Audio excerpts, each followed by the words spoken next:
Hi ma'am ai ngasi video amamuk pu laiko ngasi video sina hakchang chongbagi ko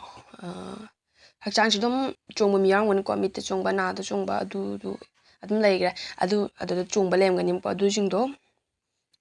adu kai oibano phabra phatabra habdo du jingdugi video ne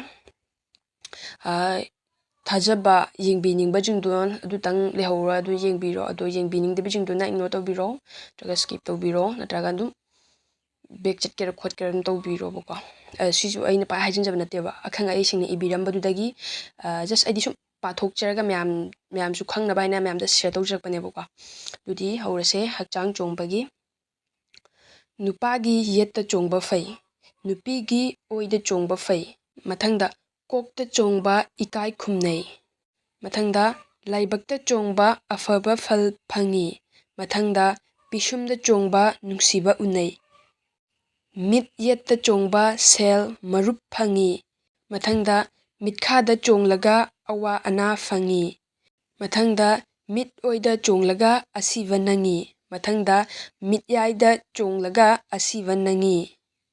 mathangda naton chonglaga sok panba nangi mathangda naton yet chonglaga hakchang naba phangi mathangda naton oi chonglaga asiba pau tai mathangda chimbal chonglaga anaba nangi mathangda lei chonglaga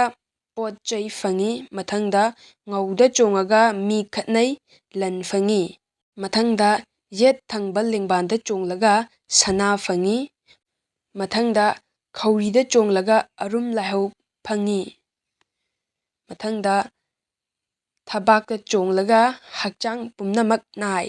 mathangda nangal chonglaga maithiba nangi mathangda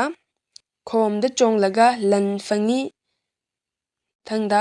pambomda chonglaga marupna nungsi mathangda puk chongba laibak phaba macha phangba oi mathangda yet thangba khu chonglaga